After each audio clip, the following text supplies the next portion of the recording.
У Росії було дуже короткий період часу дуже сильної невизначеності і такої хиткості. Це був десь між квітням-травнем 22-го року, тобто коли вони відійшли від Києва, і до десь там листопада. В цей момент часу світ санкцій, зупинилося в багато чого експорт в Росію. Я бачив, у них тоді дефіцит був в продуктових Великий магазинах. дефіцит. Великий дефіцит був. Так, Великий так. дефіцит. Плюс паніка населення, плюс вони знімали готівку. Так, от в цей момент часу, якщо б Захід прийняв для себе рішення, що не треба боятися поразки Росії, і зупинив би дійсно там все постачання, і там ввів би там другорядні санкції, там, secondary sanctions, так називаємо, і зупинив би на них експорт, я б думаю, ми б вже виграли війну. Нелегко, але б виграли б війну. Це б дуже їх підважило. А що вийшло? Був такий, є такий економіст, його звуть Девід Брукс, в Міжнародному інституті фінансів в Вашингтоні. Він опублікував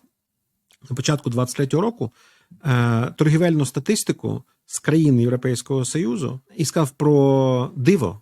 Це економічне диво Киргизстана, Казахстану, Узбекистану.